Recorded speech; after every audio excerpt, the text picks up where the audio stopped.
to be a Belizean. Tell them that we bande. Yo bande, yo bande. Tell them that we bande. Yo bande, yo bande.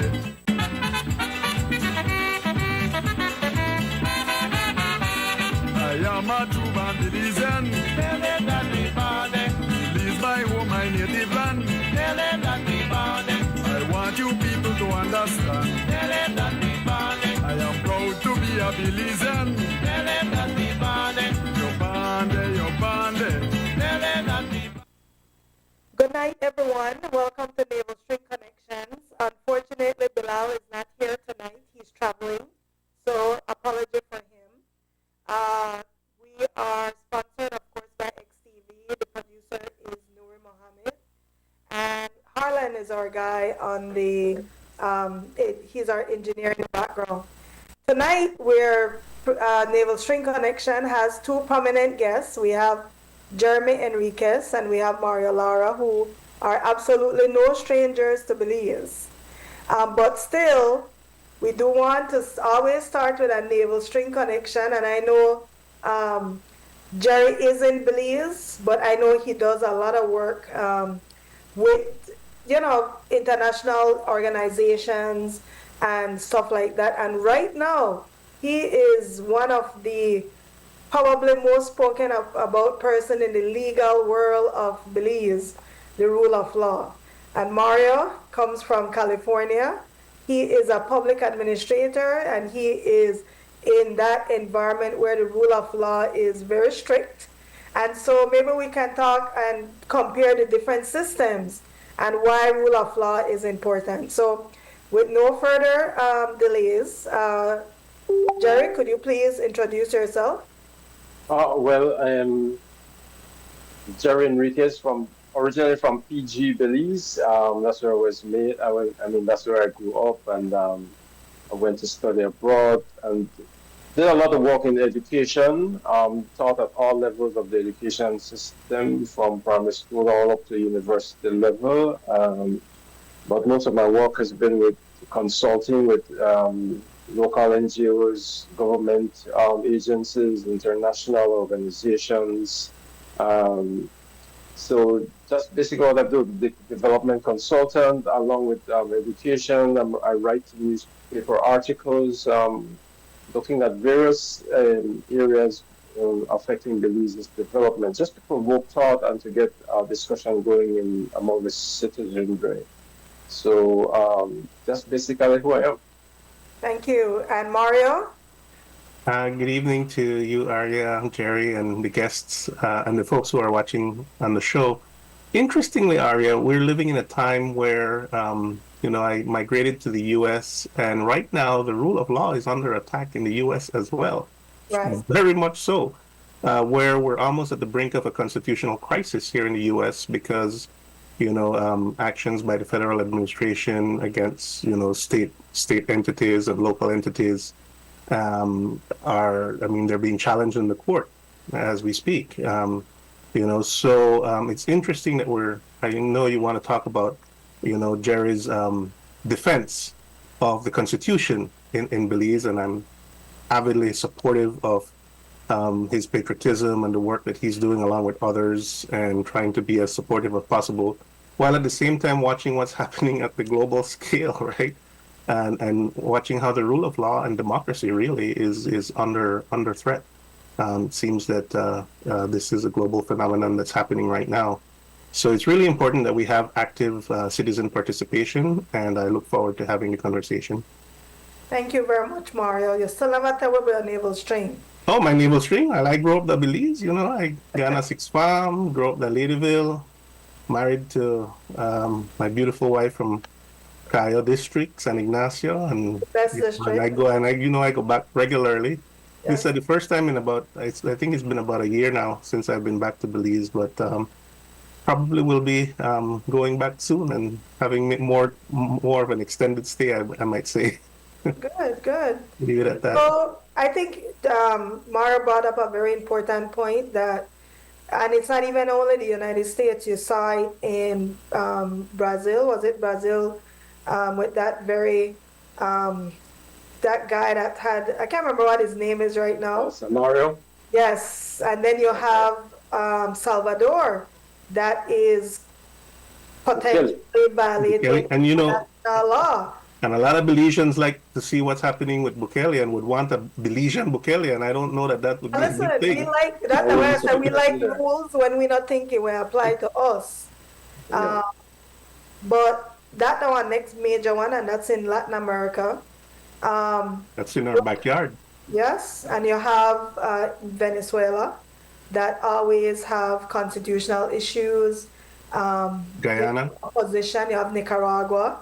So you have all these different countries in the world where the rule of law and human rights seem to be under attack. One of the things with Belize, I will say, is that we in Belize have almost one familial relationship with each other. We are very close knitted compared to these other countries. Most of us can identify friends and families that are interrelated, somewhere or somehow. So they're a very small community, and that makes small communities make it very difficult to hold people accountable. And that's, forget the US as what's happening now, but even within the US, there's a lot of times before when the federal government had to come into small towns to enforce constitutional and human rights law. We saw that with Jim Crow and the civil rights movement. I'm just kind of starting it up because in Belize, we have almost a very casual relationship with our constitution. It's not an easy to read piece of document. There's a lot of archaic references that you have to refer to this law, refer to that law. So even, and Belize, I want to add this, Jerry, because I'd want you to discuss this too. To be an attorney in the US, you have to have American constitutional law. But it doesn't seem that in Belize there's a requirement for Belize attorneys to pass a Belize specific constitutional law. It's just Caribbean, and it's taught abstractly, not specifically to Belize.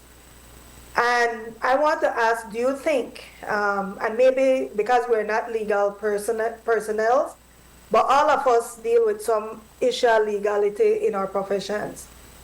Do you think maybe that's part of our issue with how we administer, or the entire justice system?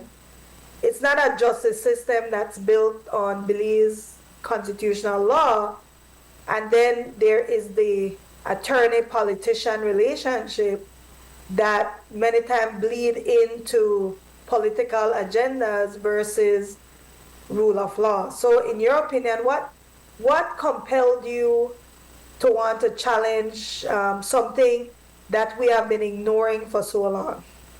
Well, that's a very interesting question, and it's something that I keep thinking about also, just because I have been hearing the Minister of Constitutional Affairs, who was in charge of the Elections and Boundaries Department as part of his portfolio, trying to interpret the Constitution in a way in which it shows that he's trying to cast some shadow on the specificity of the constitutional requirement for electoral divisions to be equal or nearly as equal as possible, as one example.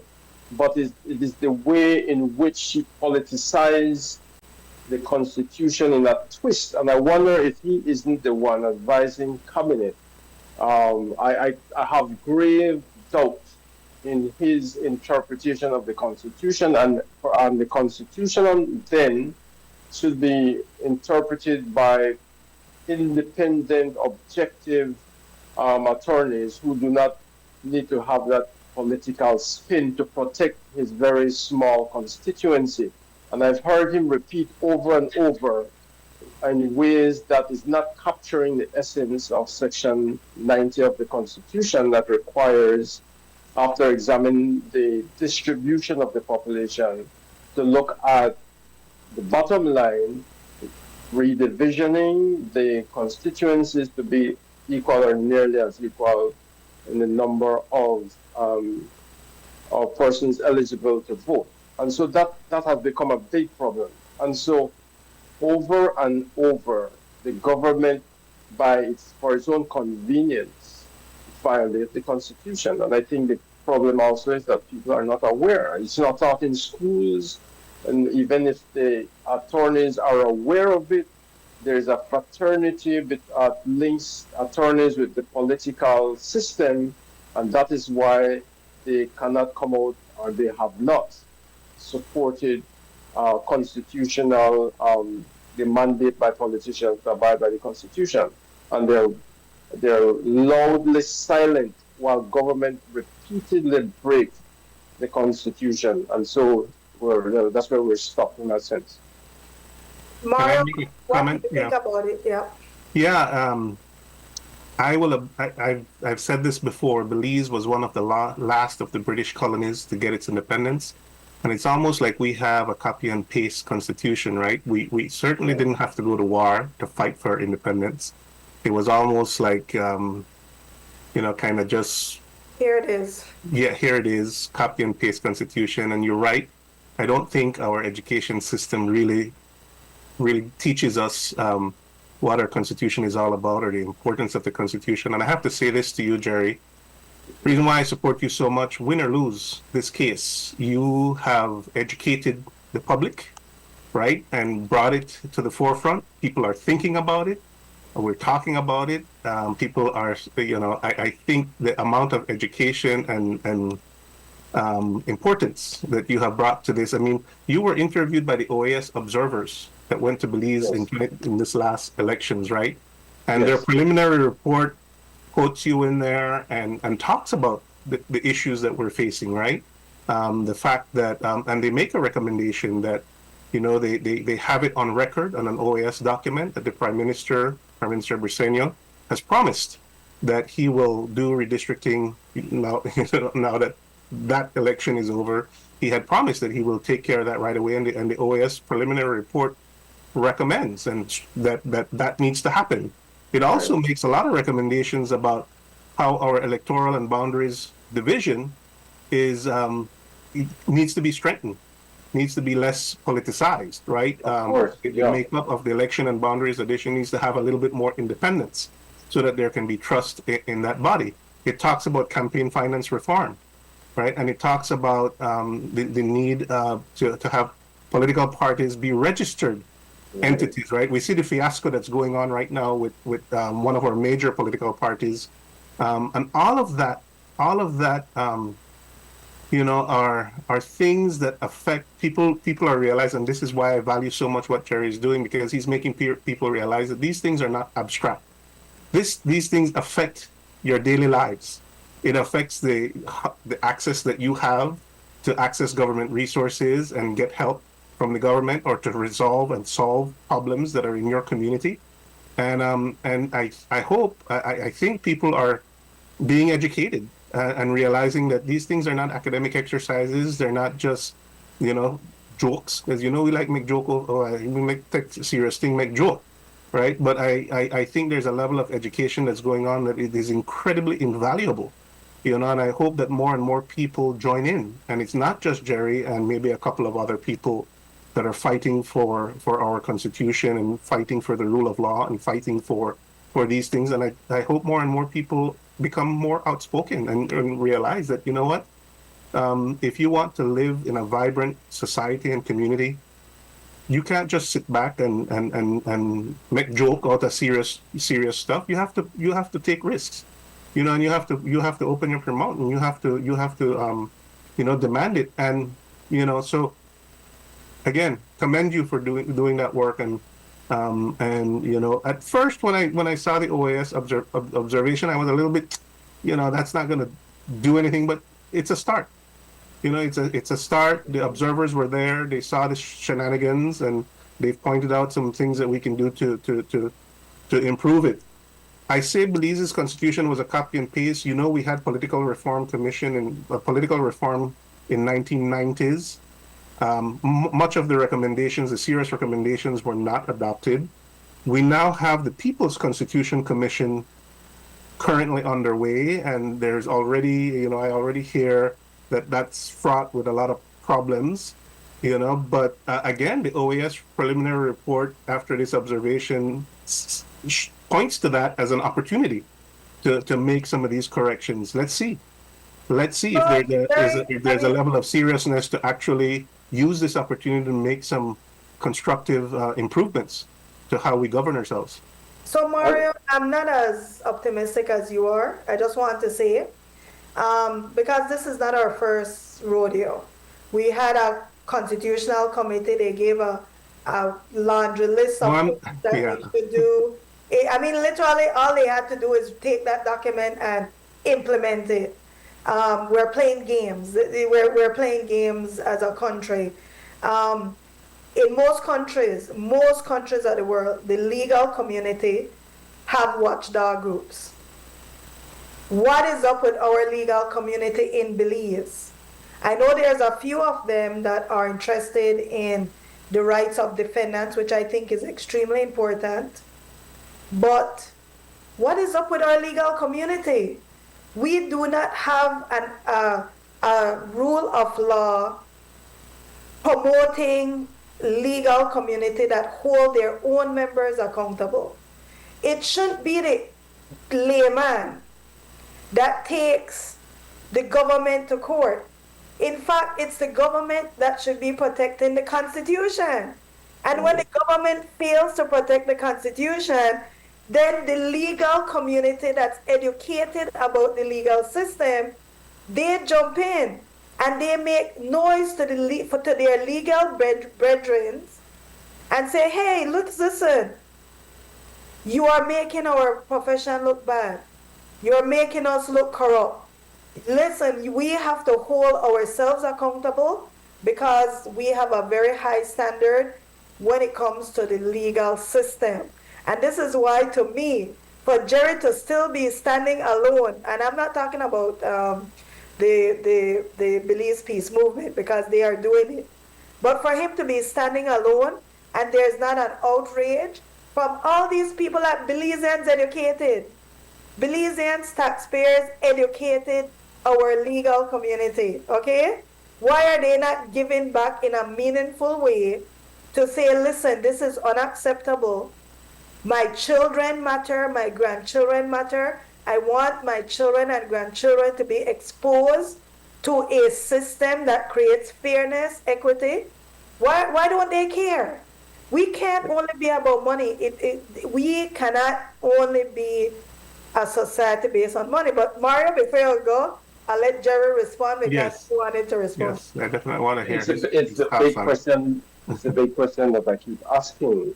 Where do the people of Belize turn to when the government consistently violates the Constitution and the legal community keep just complicit and silent right throughout this? And it makes me wonder if and most likely their bread is being buttered by the very government of Belize, and so they cannot even raise a peep to say there is consistent violation of the Constitution. We, as a legal fraternity, must act. But not only that, they failed when the Belize Peace Movement, for example, wanted to find an attorney to assist in this important case. And when I wanted to find an attorney, there was none available. Nobody wants to join in this kind of challenge for the government of Belize. It was only fortunately that I was able to find a very capable, highly intelligent, disciplined attorney who was former Attorney General of Trinidad, Senior Counsel Anand Logan, internationally well known for his cases even at the Privy Council, that he was able to take on this case and has done a tremendous amount of work and challenging the system. Otherwise, finding a local attorney who would have done that and sustained the struggle was next to impossible. And we believe that it is because they are fearful of the government of Belize. They're depending on on the governance structure for their own, so they're not independent. They're highly compromised and has not been Why even study law if you publicly. don't want to be an advocate? Like, why study something that requires that you're always fighting if you're not willing to do the ultimate fight? I don't get it. I mean, I think they just want the financial rewards of their own roles and positions rather than take on the kind of struggle to protect the country from the exploitation by political parties to suit their own benefit and violation of the Constitution. It's a sad reality that I keep facing, and that is why I fight on to expose these situations, even judicial corruption that we are experiencing in our own case. We could talk about that later. so when Yeah, we did the definitely want to get to that. If I may sure. comment on this thing, Aria, you kind of mentioned it a little bit too, but and I'll reference what's happening here in the U.S. again. You saw some very prominent law firms Being attacked. went and made a deal, right? Because But several did not. several did not, but you saw some very prominent law firms went and made a deal because we're starting to see that America is starting to operate as a spoil system. And Right. Belize has always operated as a spoil system. You get on the bad side of government, you're starved because Right. they have the resources to do that to you. So that's a barrier. The small size of Belize and the familial connections is a barrier. The cost to access the court, and if you lose in court, the cost that you will bear is prohibitive. So it's a very difficult thing Like to do. oppressive. And then there's no trust in the independence of the judiciary because the government controls the judiciary and there's no trust in the independence of the judiciary. So you might be fighting. Even look at the cases. The Mayans had to get outside help and they went all the way to the highest court of the land and they're still fighting to get the ruling implemented. Ashcroft with his deep pockets, he probably has the deepest pockets of any entity in Belize, fought all the way to the highest court and still had to wait a long time. Parliament ignored the ruling of the court. So there is no real incentive for any attorney in Belize who probably made a loan to go and study law to No. fight Most this of giant. them studied on our dime. Some of them studied no. on government dime, Most but of them then studied they're on our beholden, right? But then they're beholden because okay, well, without the Lee connection, that is the problem that we face. Which is why I always say that the Belizeans living abroad have a moral responsibility to not forget where they came from. There's a reason why many of us left and didn't go back because we saw it, right? It's difficult. But there are some who stayed in the trenches, and we need to form an alliance. We need to form that alliance so that if Jerry wants to form a non-government organization to fight for the Constitution of Belize and to fight for human rights, we need to reach into our pockets and donate and support and encourage and help and form that alliance. Otherwise, nothing will ever change. We can sit here and complain and gripe, but if we're not participating, then nothing will ever change. During the ICJ, that was another time. We were fighting for the diaspora to vote in the ICJ because it was a vote that would affect us also. It affects your property. It could affect some people's nationality if they decide to split up borders and declare one area. That happened in Nigeria. So it's nothing that should be taken lightly. And we went through the same thing. We went through trying to find an attorney. Some Belizeans did give money. But at the end of the day, I don't know what it is about culturally Belizeans. Even, and I'll bring this up as an example, in the US, a lot is happening right now with immigration. There's a lot of people that are fearful of how ICE is going to, if they encounter ICE, what's happening to them. We have two Belizean organizations that decided to cancel their events. To me, buying into the fear versus educating and empowering your community. I have a cousin that was on DACA, and when she started to advocate for DACA, she's Belizean, of course. A lot of Belizean told her, listen, shut up, just keep your head down. And because of her advocacy, she was able to go far. Kamala Harris invited her as a guest at the State of the Union.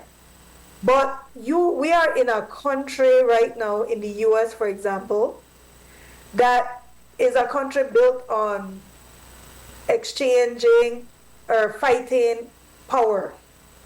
The constitutional was intentionally designed like that, where there always competition for power, and in their mind, that basically holds everybody accountable, because everybody wants to be in charge. And so in order for everybody not to be in charge, I'm going to create laws to withhold your power.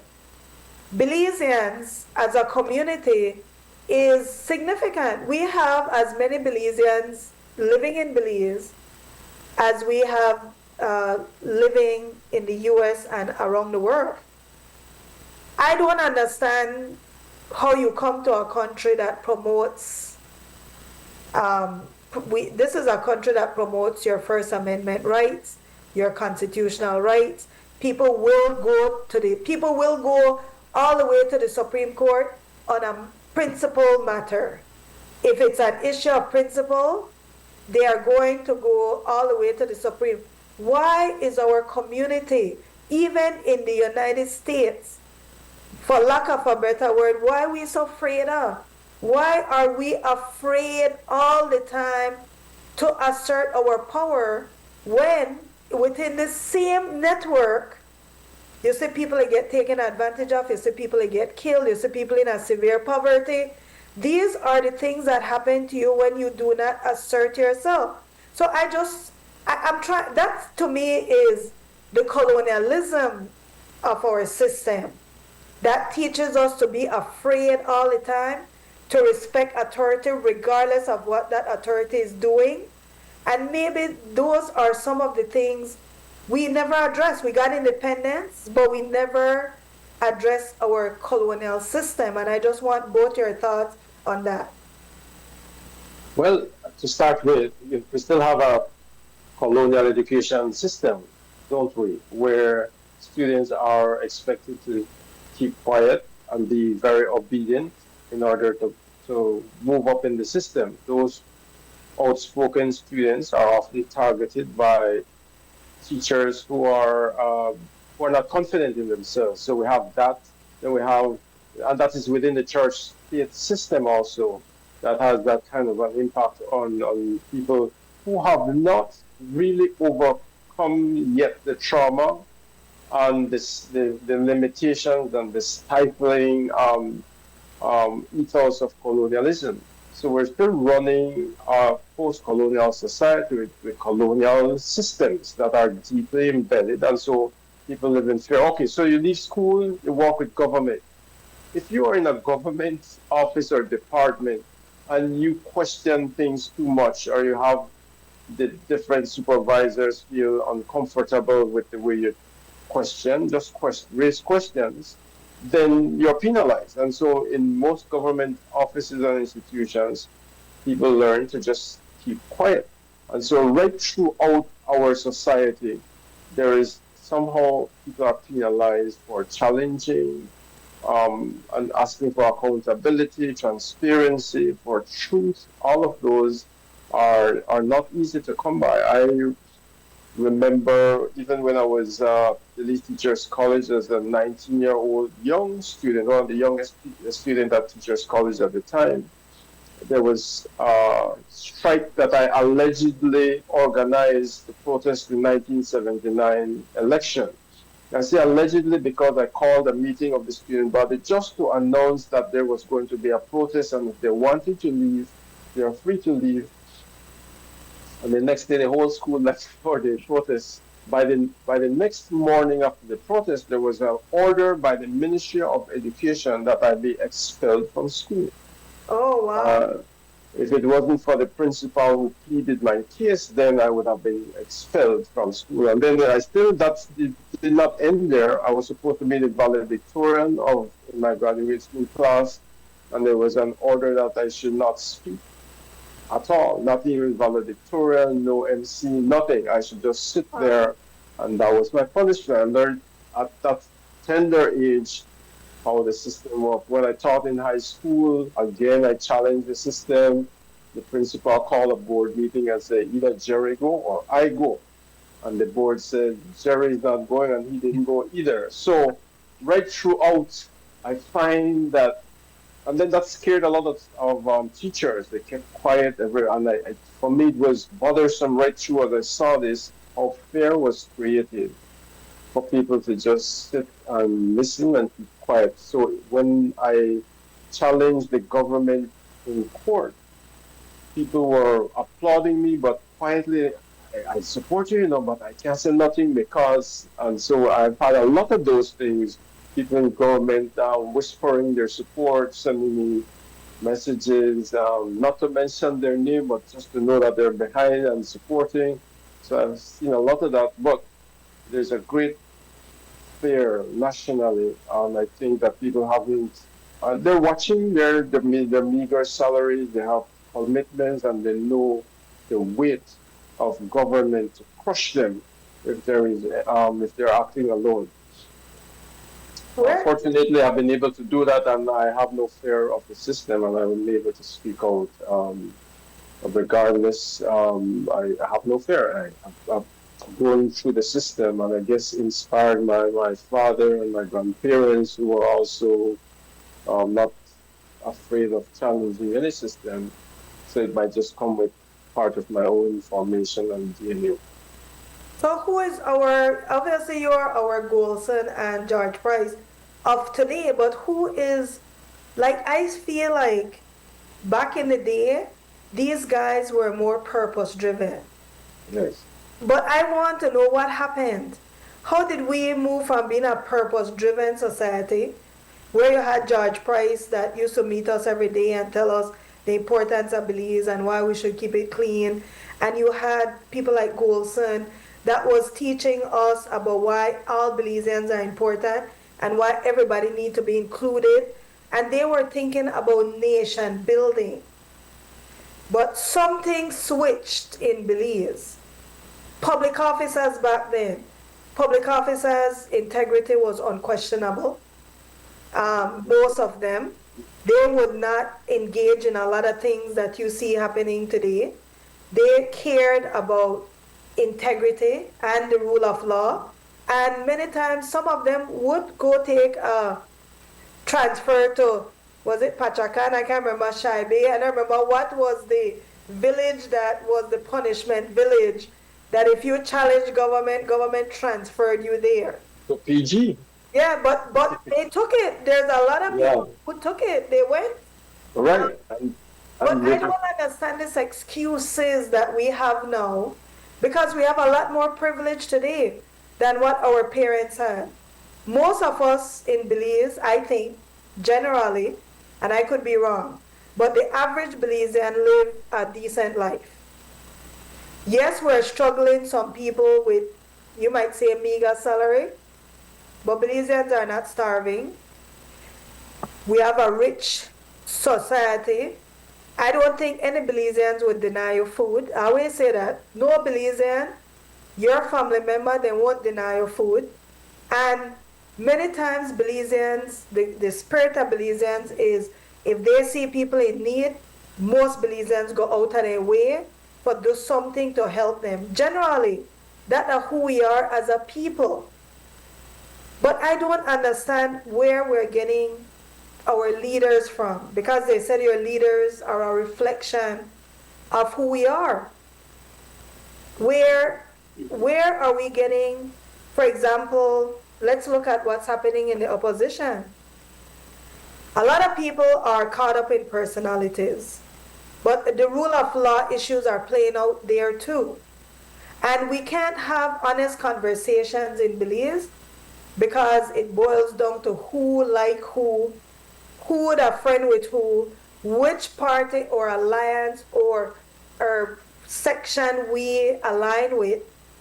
And so we don't have important conversations about nation building, the rule of law, and every single time we go to court, the minute our cases step outside the Belize world of propaganda, we lose in court.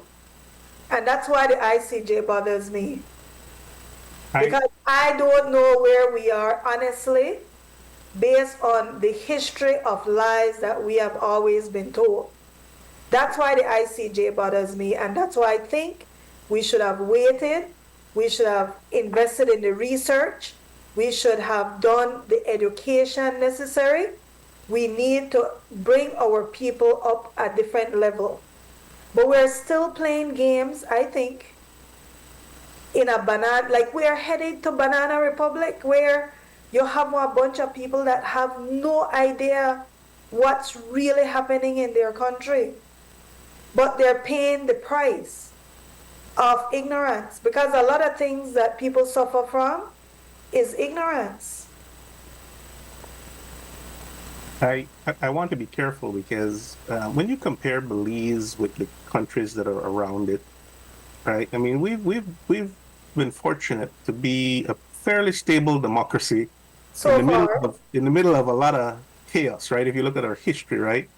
And yes, we inherited this British Westminster parliamentary system, and yes, we're mostly Christian nation, and that's the religion that has been we've been indoctrinated. Our education system is run by Christian people who, yes, you're right. We have that kind of obedience. They teach us to be obedient. They teach us to fear authority and not rock the boat too much. But if you look at our history, and that's part of it, right? Like, we have to learn our history a little bit better.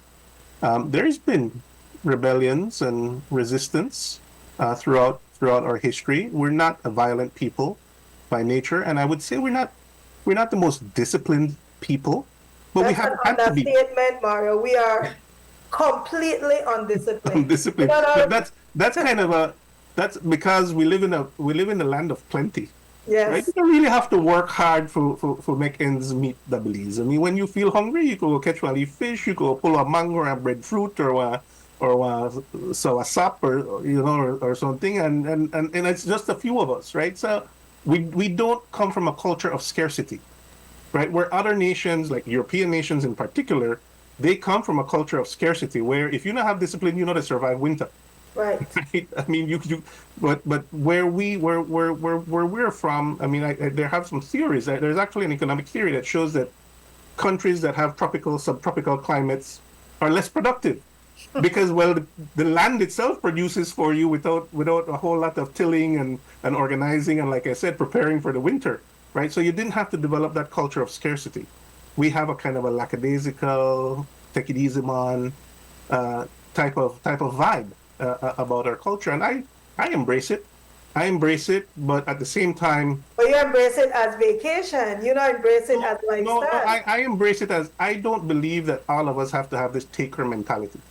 There's a book called Ishmael that talks about takers and leavers, and I believe we are a loving people, we are a giving people, we are a kind-hearted people at the core of it. Yes, we might not be the most disciplined and competitive and rebellious people, but we do need to up that a little bit and understand that, look, this modern world is going to get more and more challenging if we don't organize ourselves a little bit better and lean into, I think we have to lean into that strain that we have about, we care for each other. We're more of a communal society than an individualistic society. Right. And we can lean into that and do things like what Jerry is doing, right? Out of compassion and positive feelings for a sense of community. If we want our children to grow up in a community that has opportunities for them, then we can't continue to be too complacent or too lackadaisical or too, because the world is speeding up, and technology is going to disrupt a lot of things, right? It's not, the future is going to become more and more challenging, I believe, and we already see it. We already see the clouds forming, right? This tariff war that we see going on. I mean, if the big behemoth, the hegemonic power of the U.S. is already feeling threatened, by all these people and all of this and acting out in that way. We need to start protecting, and I think that's happening, Aria.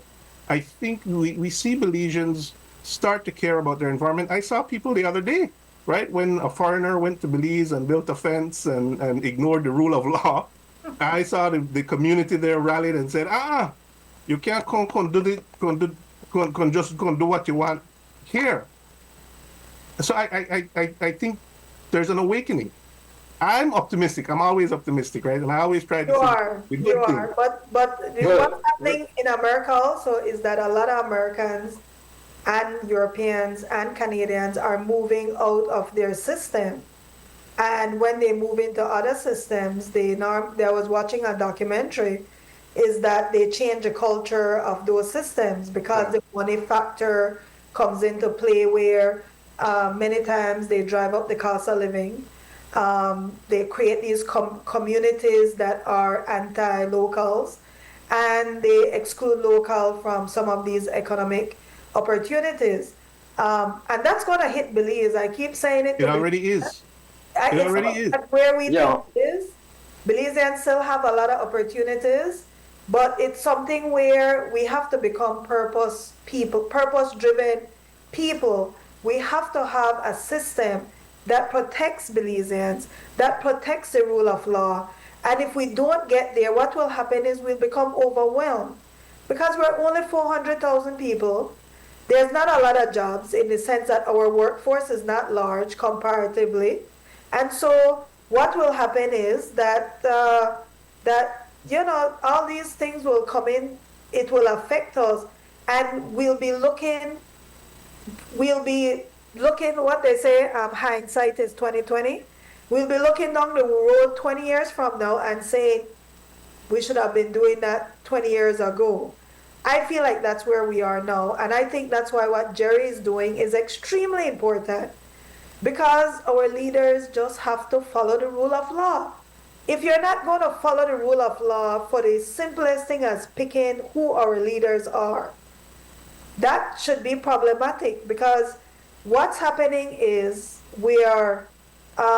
it's more than just we're manipulating our election results. And it's the underrepresentation is obvious. You have these communities in Belize, for example, PG. Belmopan is a perfect example.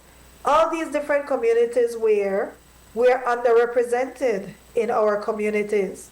Belmopan, for example, what has happened is, and this is how I see Belmopan, we have one area rep. One area rep is represented maybe 10 to 12,000 people, voters, bigger than that when you have children. When you look at Belize City, that's like 4 area reps, maybe 5 area reps, right? So what they're doing in Belmopan is they take the areas that are the one community that is paying taxes, and then they redistribute your taxes to areas where people are not paying as much taxes. They're benefiting from it. And so it starts dragging on one part of the community. You start seeing part of the community starting to look run down. And I think that as a society, we have not equated our representation to the required work that they're supposed to do in their communities.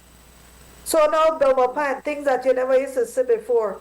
So potholes, where we never used to have like some big gaping potholes, is now taking place because the resources now are stretched thin. And because they are doing political maneuvering, they're going to focus on areas that they think, well, the majority live in this area, and that's happening in PG also. One area is stuffed with a lot of people, and then other areas become neglected because we're underrepresented. And to me... I mentioned this to Jerry when we were talking some time back, and I don't know if you'll recall, Jerry, but I think a case can be made, now that the election has happened, a case can be made that the people who are in those electoral divisions that are oversized can bring a case of discrimination, because they're not being treated equally under the law. And the Constitution says that you must be treated equally under the law. And I think a case can be made to say that that this election didn't treat us equally under the law. And so I'm being discriminated against. And I don't know if you can ask for punitive damages against a government, but But you can ask I don't who's see going what to other way. enforce it. What's that? But You can ask who's going to enforce it, not the same government. Well, that's the whole catch-22, right? I mean, the court doesn't have any enforcement mechanism. I wanted to speak, going back a little bit about, I see points of light with people starting to rise up. For example, the teachers have done it over and over when it comes to their salary. There's a big demonstration tomorrow. That's one. But you see areas like San Pedro where government granted permission for somebody to just dredge in a protected area, and people got together and they rose up. And we see instances like those, like the protection of Silk Key. You see leaders starting to rise up in these communities and to speak out to protect their areas. And I have hope that there will be more of that. And so when it comes to areas like Stan Creek West, which is severely malapportioned, they have like over 10,500 voters, they could make a case that they're underrepresented, yes, but then leadership to organize that and to take that through the court system where you cannot find attorneys who will want to fight those cases, that's the problem that they will And get the into. oppressive cause. Yes. So you have the same cycle of where do people turn to when they want to fight for their rights. And if they take it to court and there's no attorney to support them, then another, the judiciary in itself, that could be questionable in that situation. It's an uphill battle. Why is it that constitutional issues, people have to pay costs? To me, I think it's for the public interest, for any constitutional issue to be ventilated and for a final decision to be made. And I think that's a public interest. That should not be something that boils down to if I can pay my attorney or not. It should be something of public interest. And I think the legal community should meet yearly, beside walking around like peacocks. They should meet yearly and start discussing our legal system and ways that they can improve upon it. And I know they do it in a certain extent with the judges and everything, but I'm thinking about it should be bigger. It should be something that the public is able to view. And our Constitution, like, we really absolutely need to teach Constitution in Belize. Instead of handing out manifestos, we need to be handing out Constitution. Why is our Constitution $25? You know that, Jerry, that it costs $25? Yeah, that should be free for everybody. Yeah. The average person that's making $125 a week is not going to take $25 to buy a Constitution. These are the things I think that we should start breaking our Constitution down in little videos, sections, and we should start teaching it. And it should be of public interest. The media should help organize this. The legal community should help organize it. We need our people to not only be productive citizens while work, we also need our people to be mentally productive. You know, we spend a lot of time drinking and smoking and partying and every other thing, but we don't spend enough time on academic and social and, you know, economic pursuits that we're constantly thinking, how can I improve this system? How can I improve it? This went wrong. How can it? Because, and I'm going to refer now to Mario on this, that's how small governments operate over there. If there's, or if a case fails, the government takes a case to court. There's a loophole. The next thing that happens is that they meet, they see, why did this case fall apart? Let's create laws to cover this loophole. But in Belize, it's the same loophole that you see cases falling apart over and over again, and there's no action to create the changes that's needed to cement our system so that we can work as a viable country.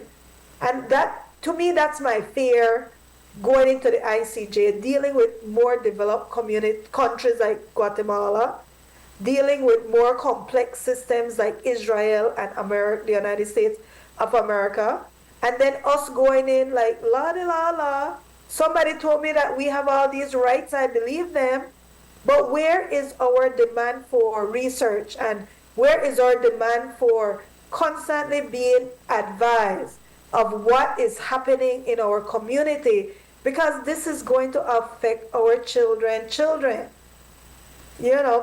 But I'll jump off it. You two are the guests, so let me jump off my rostrum. You triggered a thought I have in my hand right here. I don't know if you could see it, but a little pocket constitution of the United States of America, where I walk into any library. I think I got this when I signed up for my library card. Right. I got a pocket-sized constitution of the. It's freely available in this country. And then the other thing I will observe here, I can't talk about specific issues that we're dealing with, but I can tell you that the system of government that we have here, right, where you have layers of government entities, federal government, state government, local government, and they sue each other to hold each other accountable. I recently signed an affidavit for a lawsuit against the federal government that actually multiple cities have joined together to hold the federal government accountable, right? Could you ever see a town or a city suing central government? But so there are mechanisms, and we don't have to reinvent the wheel, and the other thing that I would say too is that large towns and cities in Belize should have more authority. There should be a decentralization of authority where towns and cities like Belmopan City should be able to enact ordinances, collect taxes, to provide services to their people. So it's not just the area rep that's responsible for providing services and fixing potholes, like you said, but the city of Belmopan should be able to enact ordinances and pass, put before the ballot, put before the residents of Belmopan, hey, would you be willing to pay a parcel tax or something so that we can provide X, Y, and Z services? There are mechanisms in place, and again, but you need a strong rule of law society so that people can trust that, okay, if I agree to pay a little bit more property taxes that goes to the city of Belmopan, that will be used appropriately, and if it's not used appropriately, I can hold you accountable. But if you don't have that tradition and that system easily accessible where you can hold them accountable, it'll be hard to convince people to want to do that. So that's the difficulty that we face here if we don't put a lot of effort and try to improve our access to justice in Belize. And again, I can't say enough how important it is, the work that you're doing, Jerry, and we're starting to hopefully build on that tradition. And like I said, I'm hopeful, because if we lose hope, then all is lost. Right? If we start being too pessimistic that nothing will ever change, this is hopeless, then I think we lose from the get-go. I strongly believe that, especially in the age that we're living in, ARIA, this exchange of dialogue, this couldn't happen 20, 30 years ago when people left Belize. When you call, they hurry up on the phone, they try to give, because remember how expensive their long distance phone call used to be, and you have to go to a neighbor house for get that. Now we live in a time when look, I did a California, you did a Florida, Jerry did the Belize, and we did talk to have this exchange of ideas. And I think on a radio station. On a radio station where they broadcast to a whole bunch of people, and I think that's powerful. Yeah. That is extremely powerful. And I think, like I said, I'm all about building the bridges so that Belizeans abroad are not isolated from what's going on at home. They care. We always know that Belizeans have cared a lot, but you're right, Jerry. Part of the challenge, and Noor Mohammed always challenging me on this. When are the people in the diaspora going to come together? Because there used to be a consortium, I guess, back in the 1980s or late 70s, and all of the different Belizean organizations overseas used to come together to try, to have a cohesive agenda. And I honestly, I don't know if I'm the right person, but the idea is that every Belizean organization overseas. They really need to form that network. They really need Especially to start now, creating especially this now. fund. We need to create a fund, right? That when we see a case like this, when we see, and we have to be judicious in the fights that we will choose, right? Because it can't be partisan. It can't be a partisan thing. It has to be for the benefit of the people, like you were saying, Aria. We could, it's never going to be free. Everything is going to have a cost, but if we truly, truly, truly care about Belize, every function that we attend, donate $1 to the fund. Every ticket that you charge for come in and do and jump up for Garifuna Settlement Day or September celebrations or whatever, a portion of those proceeds should go into a fund that is, I call it a litigation fund or a freedom fighting fund or governance improvement fund, to where there's a board that would oversee that and can say, you know what, we're going to participate and we're going to help to fund the cost of this fight, and because if we don't do that, who's going to do it, right? Yes. And I know Nuri's going to hold me and say, Mario, you talk one lot, but what are the actions there, and I don't know. I mean, anybody that's listening out there, if I'm not a member of any organization overseas. I moved from LA to Sacramento, and I don't find a whole lot of Belizeans in this area in Northern California. I mean, they're concentrated mostly in LA. I know they're concentrated in Chicago. I know you have a lot of them there in the Miami area. New York has some strong organizations. I wish, and I know we have the Diaspora Summit coming up, to give you a plug, in June, Diaspora Summit up, but I hope that many of the organizations would attend that summit, right? And there would be a session on how can the Belizeans abroad network together, figure out a way to help create this fund where, we're always, just people out there doing their things. I know, Jerry, you've been covering the cost of back and forth to the court and all of that, and I'm trying to, that's a lot. When you're trying to put food on table, and you ask Aria why people not do more. Well, I mean, they're struggling to make ends meet, and it's a sacrifice. So I think that needs to happen. If So that we have happen, to actually take a break, guys, and then when we Okay. come back, we will delve a little bit more into the case with Jerry. I know we talked a lot of abstract stuff, but I do want to talk a little bit more about this specific case, what's happening. Is it going forward? There's a lot of issues with the accusation with the judge, and so we'll talk a little bit about that after the break.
am a true born Belizean. Tell them that we born there. Belize my home, my native land. Tell them that we born there. I want you people to understand. Tell them that we So welcome back. We have Mario Lara and Jerry Enriquez here with us, and we're talking a little bit about the rule of law. Jerry is in a very important case, historic case, where he is questioning the validity of the recent elections. Actually, it started before the election took place, because our constitution actually requires our government to do a redistricting to make the constituencies as even as possible so that we have equal representation. And FYI, we have equality as part of our constitutional system. Jerry, so tell us a little bit about the case. For example, why did you feel it was important to go after this issue? Yeah, thanks very much. I have been writing about this issue for a number of years. I think as early as 2010, writing or speaking about to alert the population that we're going into elections and there's an increasing malapportionment of constituencies, which means that while you have Belize City constituencies with very small numbers of registered electors, like 2,500 at the time, small constituencies like Fort George, Mesopotamia, Albert, all of those areas with 2,000 to 3,000 persons. You're having other areas like Belmopan, like in Kaya, like Belize, Rural North. You have all these areas that are blowing up in large numbers of persons eligible to vote. And the government seems to be ignoring that, and there's a constitutional requirement that these electoral divisions must be equal or near as equal as possible, but the government keeps ignoring that. And so, seeing that, and the Belize Peace Movement was also tackling the issue, so I really was writing to support them also.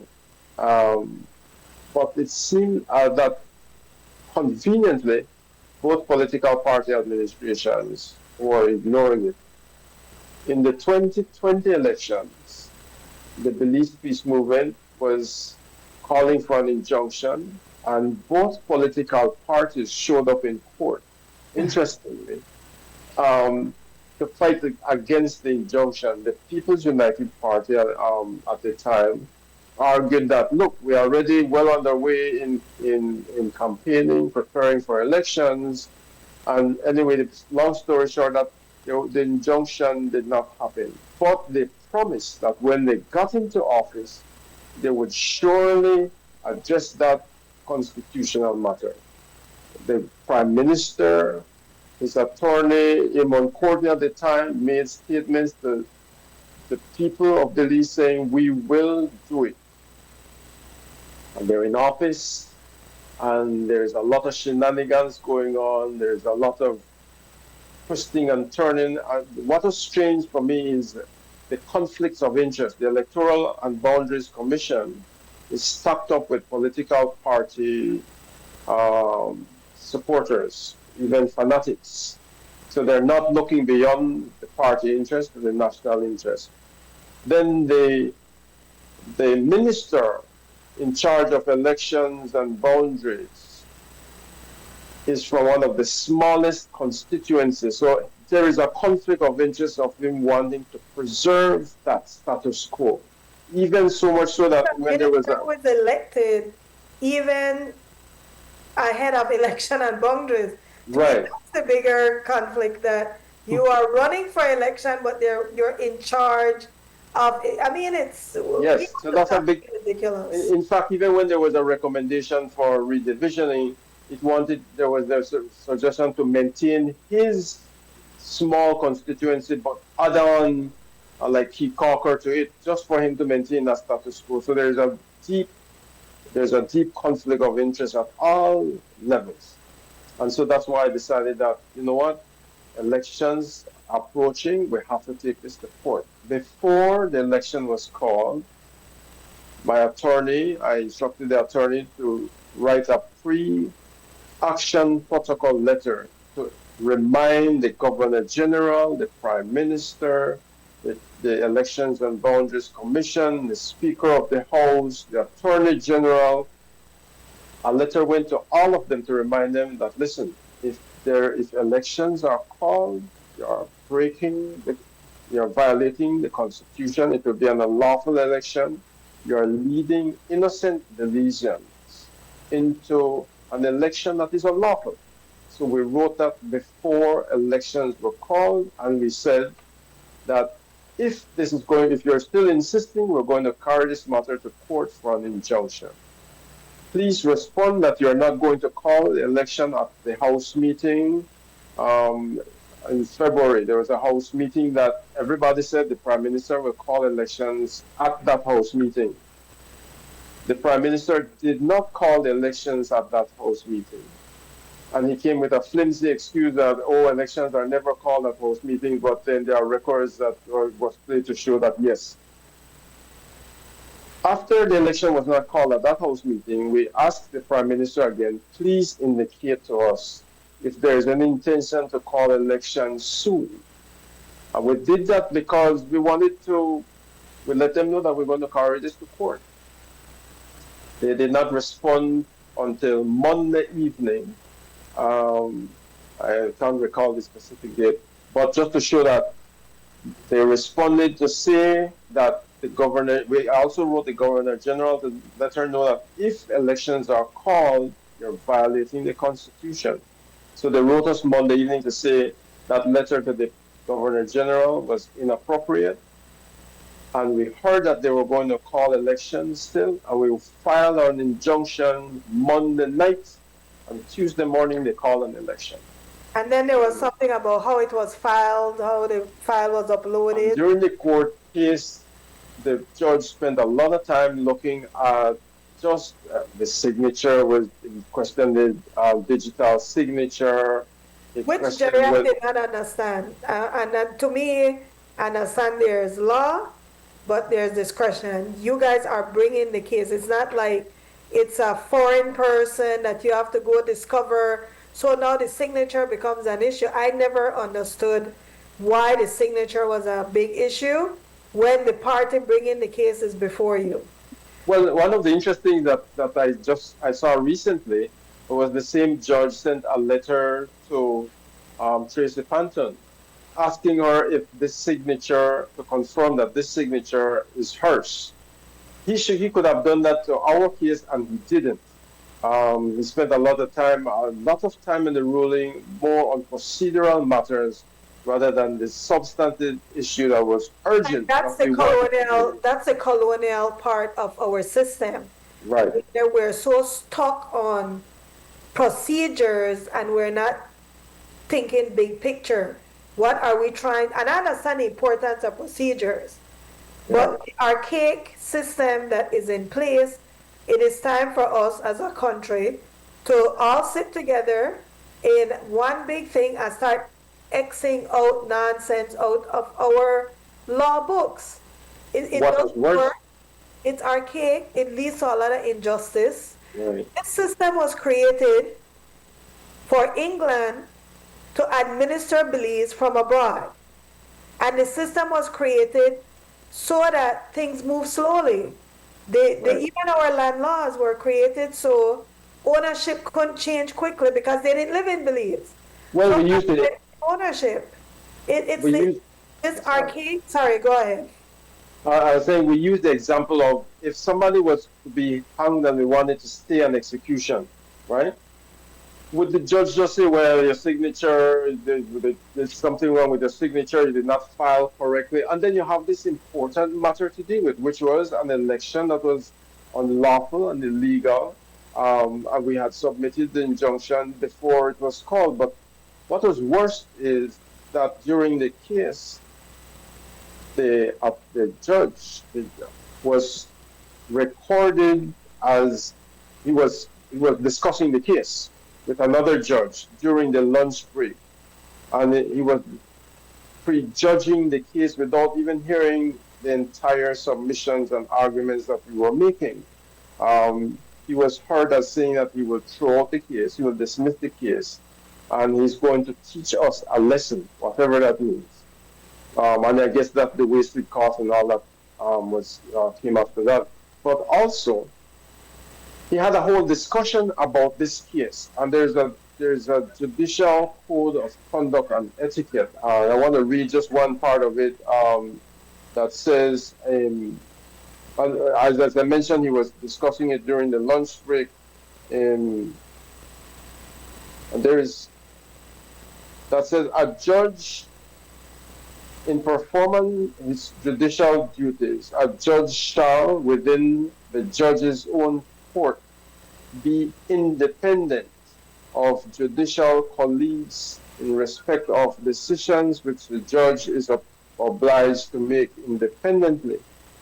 A judge shall exercise the judicial function independently on the basis of the judge's assessment of the facts and in accordance with a conscientious understanding of law, free from any extraneous influences, inducements, pressures, threats, or interference, direct or indirect, from any quarter or for any reason. And so the judge had no business discussing our case, prejudging it before hearing all the evidence. And that was judicial misconduct. It borders judicial corruption, and we have filed a complaint to the Judicial and Legal Services Commission to investigate this matter fully. Even the behavior of the judge in court, very disrespectful of my attorney, and trying to cut him short and say, listen, I will only give you this time to finish your submissions. So we have all that we filed our complaint to the Judicial and Legal Services Commission. We also sent in to the High Court an application for judicial bias for the court to deal with that matter. We do not want, we're asking that the judge remove himself from our case or be removed from continuing with our case. So, it's a serious matter that we're dealing with. So someone was telling me, I'm trying to remember which attorney told me, that there's precedents where elections have been overturned in the Caribbean for unconstitutional behavior.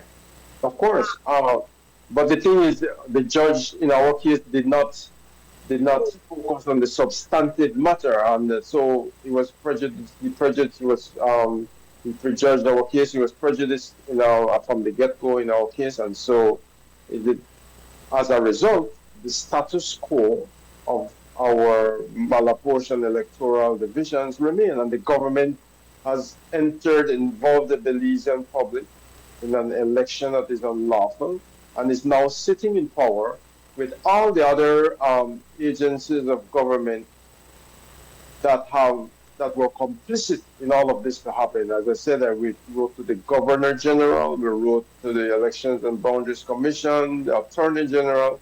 All these agents were complicit for the status quo to remain, and that's a serious issue. So my question is, what happens now? For example, you guys are going to appeal certain aspect because the substantive part you said was not dealt with. So if it goes on appeal, does the appeal go that it wasn't properly addressed, and the hope is that they order that the court look at it? And in other words, this could potentially take 5 years and invalidate an election just before another one, right? Well, the appeal is, first and foremost, is to appeal against the wasted cost order that the judge wants to put on us for to pay the wasted cost. And secondly, we know now, and because of broader public awareness, that the government has to do the redistricting. The Prime Minister has promised. He's not out of his goodwill, but there's also from the OAS report, he knows that the nation is watching, There are more people now willing to join forces. We cannot continue um, with the status quo. And so, as soon as possible, the issue of the divisioning of our electoral divisions must happen. There are discussions within the party, and I think they're still looking at narrow party interests to want to expand the number of seats. That is not necessary. That is a suggestion based mainly to protect the status quo in Belize City. That is also severely malapportioned, and there's talk about, oh, there's no provision in the Constitution to take away seats. That is nonsense. We need constitutional attorneys who are objective to look very clearly at the intent of the Constitution and have the system repaired from its broken state.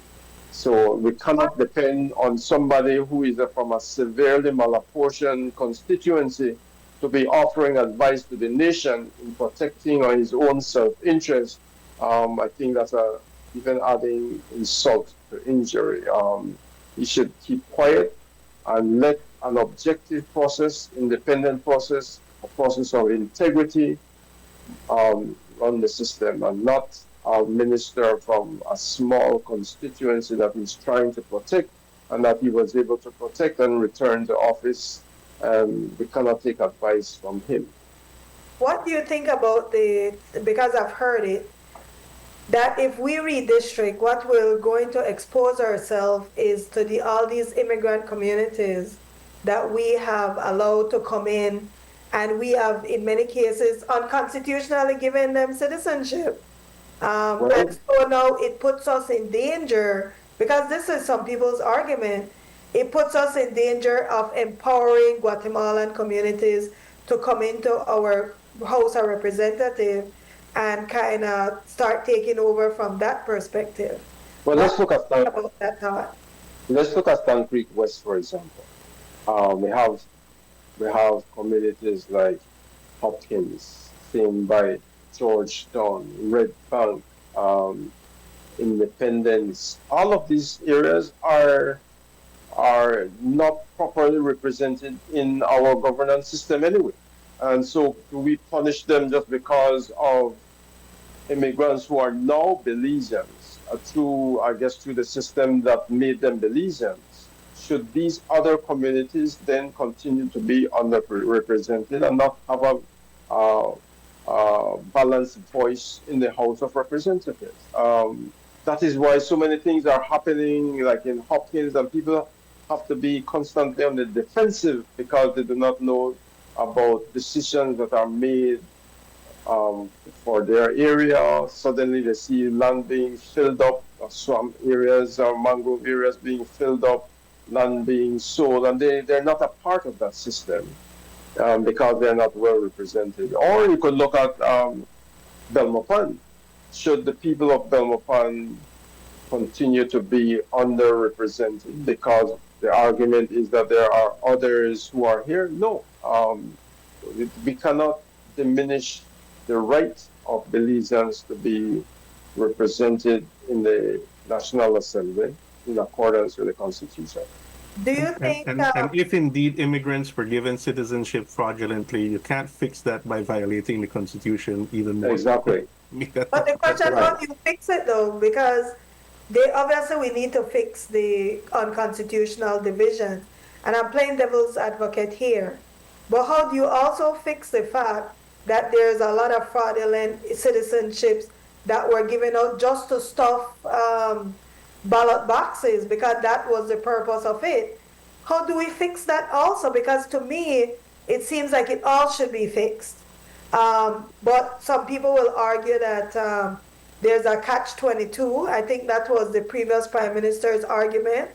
It's like, oh, once you give citizenship, you can't take it away, which I don't think is true.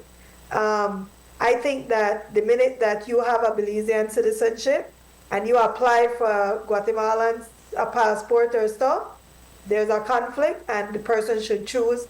I'm like that because we're before the ICJ. I am very very pure in thinking that until we solve this ICJ issue and that claim that has been going on over 300 years, Belize has to be protective of the rights of Belizeans.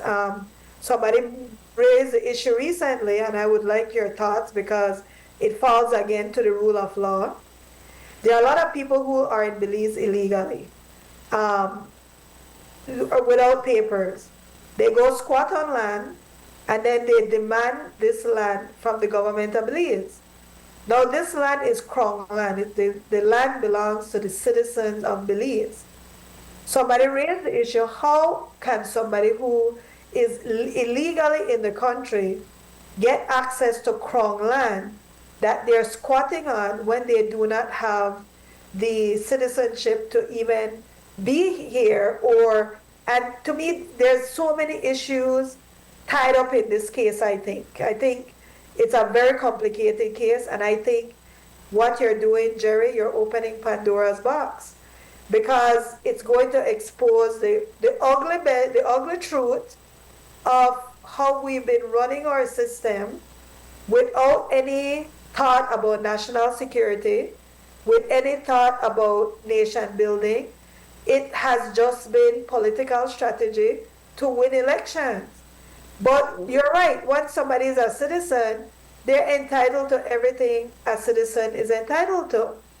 But you might have created a problem because Guatemala there is a president on record that said that if they cannot take over Belize by force, they can take it over by accretion.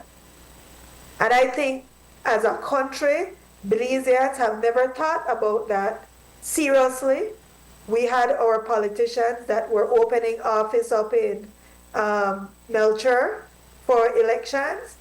And I think there's a lot of issues that you're touching on a very raw nerve, Jerry. You're fighting an aspect of the Constitution. But me personally think it's bigger than that. There's a lot of constitutional irregularities and violations. But how do you eat an elephant? One bite at a time. I agree. You know, you got to start somewhere. Or you might have to cut up the elephant and spear out to different. And in those cases, Aria, that you mentioned, each case that would have to be done on a case-by-case basis, right? If you know specifically of somebody who got their citizenship fraudulently, then it's incumbent on whoever is listening to this show, if they know that that is the case, then they have to document that and take that to the law enforcement authorities in Belize and ventilate it to the public, rather than it being hearsay and rumor and gossip, because we operate from a lot of rumor and gossip. I don't know how prevalent that is. Back to Jerry's point, how do you access the system to enforce rules when the system is the one that's violating the rules? In other words, it's not Joe Blow that's violating the system where I go report him. If I go report him, it's the people who should be holding the system accountable violating the rules. Some of them is our leaders. One was designated, corrupted by the different state. But at the end of the day, how does the average citizen fight back when we see what's going on with Jerry? Jerry is going through a system. They're giving him court costs. That's oppressive. Hey, you're wasting our time in the court. And it's a very important, valid point that even the OAS has raised. So if the OAS is raising it, how can it be you're wasting the court's time? And that's what I'm saying. Even if I see this happening, what is there to protect the average citizen that they can stand up and confidently know that I am here upholding the rule of law because it benefits us? It's the same system breaking the rule of law. That's the challenge. That's the big challenge. At the same time, though, I have to caution that one has to be careful that we're not issuing blanket statements about those who have become Belizeans. They're born in the immigrants from immigrant background who are born in Belize. They went to school in Belize and they're now citizens of Belize. So we have to be careful that we're not making a blanket statement such as what Trump is arguing. They're all immigrants. That just send them all Well, back. I don't have an issue with immigrants. It's specifically one set of immigrants, to me, that their government has told them through education that this country called Belize belongs to them. I live in America, I've encountered Guatemalans that tell me, oh, you're from that country that belongs to us. That is in their entire psyche. They're taught that. And what is Belize doing to counter that? What type of assimilation, different things are doing to counter? All we're doing is stuffing our ballots. We're not creating policies that is protective of Belize and the Belizeans. First, My experience is opposite, Aria. The Guatemalans that I've encountered in Belize don't want Belize to be part of Guatemala. Right. You know, they are adamant that Belize must remain independent and separate from Guatemala, at least the Guatemalans that I've encountered that are in Belize. And many have been That's educated in similar Belize experience. as well, because my wife is from Cayo, so a lot of them cross the border and go get educated in the schools in Cayo district. And they have an attitude towards Belize that is counter to what you just said, that they do not want Belize to be part of Mario, Guatemala. what would they tell you though? Of course, they're not going to say, hey, Mario, this is what I believe, because it's very taboo to even say that. But you forget when they shot the kid. You were not in Belmopan, but I remember there was a there lot that of one people individual. floating their There was that one Guatemalan individual flag. that got caught on video saying Oh, it was fake more than nonsense. one. It was several of them. And then because Belizeans became very upset, a lot of them start taking down their stuff. But I mean, what do you Yeah. expect? They're not going to come to you and say, hey, Mario, this is my country, get out. You know, There- they'll there- say what you want them to, they'll say to you. There's no question we need to look at our immigration policies, right? And it's not just Guatemalans, Aria. There are many foreigners living in Belize that don't have an iota of feelings toward they're there because they have an ocean view. And they Right. don't give a damn about Belize. But they're not living- claiming Belize, though. They're not claiming They're the not claiming country of Belize, but they're using prime property in Belize, and they're blocking Belizeans from accessing the beach, and they're acting as if that they're not contributing, and feeling those feelings of patriotic. So to isolate one group of people, right? We have to be kind of one group of people that claim we country. I understand that. I understand that, but people are people, and people are migrants, and I'm a migrant. You're a migrant. We move I know they around. claim America. I know they say America belongs. But you criticize America, though, and you criticize I do. Trump harshly, right? I Right? do. And you have that right. And it's not the people that are claiming Belize, by the way. It's the government of Guatemala that's claiming Belize, not the people. And I'm But the I'm government telling you is that the my people. experience is very different. Yes, people get indoctrinated, but we have to be very careful. I agree with Jerry that we have to be careful not to bring that Trumpism into Belize. That, they're all claiming Belize, and they all hate Belize, and they all care to try to take over our country. But Mario, you're Because arguing that's simply not the case. Constitution. The Constitution specifically targets any country. So not it only- is our own political leaders who have violated our constitution once again, right? Again, yes. And so don't hate those people, and don't be But I don't hate against nobody. those I just people. think we should. What I'm saying is give that it it is citizenship. our leaders that we have, and this conversation here and what Jerry is doing, hopefully there's a thing called moral suasion, right? Our leaders have to step up and be state leaders, right? And they can't just do things for political convenience, and they can't just continue to do things just for their grab and power. That big fight that we're seeing happening with the UDP right now, it's all about a power fight. And that is the sadness, right? That if we don't have leaders that see the problems that they're causing as a result of this short-sightedness, right? And just doing things for political expedience, that's who we need to hold accountable. That's what's getting us into the mess that we're in. It's not the immigrants. It's not the people who are coming in from a bordering country, because that's normal that people are going to move around and try to survive. So we have to be careful that we don't fall into that trap No, where I we think find a that- I want to scapegoat. share that. We need to uphold our Constitution. We need to do that. Everybody, and the Constitution is very clear that Yeah. if you come from a country that claims Belize, you're not entitled to Belizean citizenship. It's not And then targeting a group, it's targeting any country Yeah. that claims Belize, which, by the way, now is Honduras. I just want to add that factor Right. because Honduras is now claiming Belize. But anyway, go ahead, Jerry. But I'm saying it is our I had to kick me politicians. after, by the way. So please, guys, we have to do it last round. Wow. It was very interesting. But go ahead, have your Okay, last I'll really quickly share this. When I was in PG growing up, we had a lot of Guatemalans coming to school in PG, and we had this beautiful experience. And I never, even though they've gone through school in PG and they're now adults, there was never that even discussion or thought that Belize is for Guatemala. They respect Belize as a separate country. They talk about Belize as a separate country, and that experience really resonated with me because, and they learned English in Belize and all of that. And there are those who settle. Of course, there are people who have various perceptions and all that, but we cannot issue a blanket statement and all that. But For those who are citizens, it is our politicians. This is our politicians again who have violated the Constitution. So we have to keep holding our politicians accountable. All of these things that you mentioned, the violations, squarely on our politicians. Finally, the court matter that I've been pursuing, as Mario mentioned earlier, has a cost that I have been bearing. I just want people to know that even though we're putting a GoFundMe site, and Mario has been very instrumental in setting that up, I remain eternally grateful to him.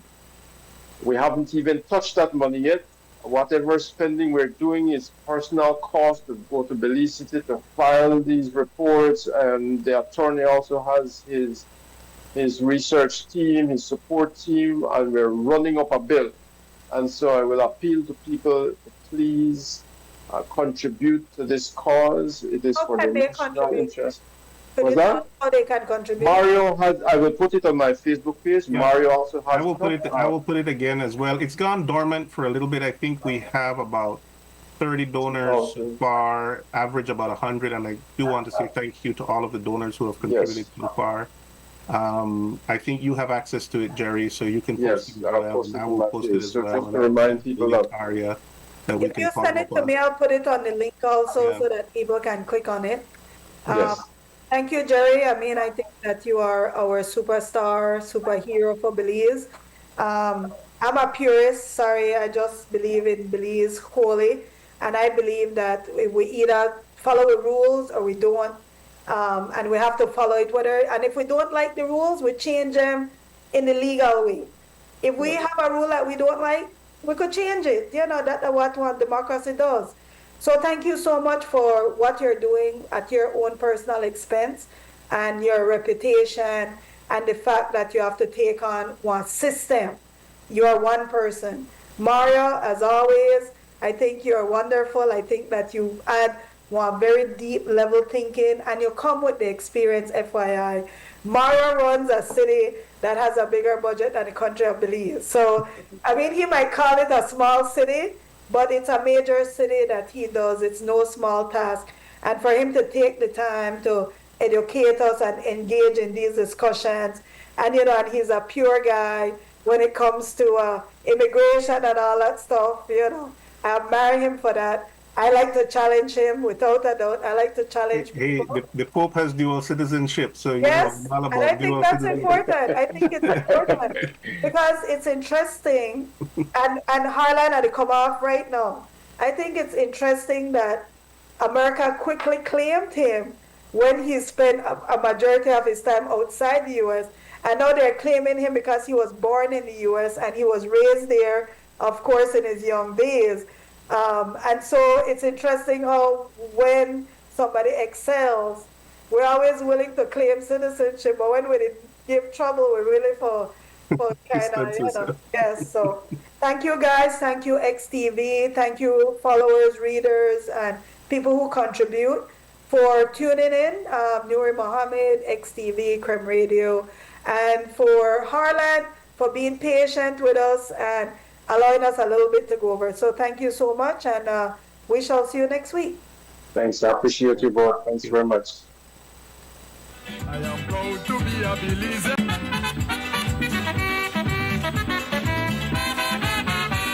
I am a true born Belizean. Belize my home, my native land.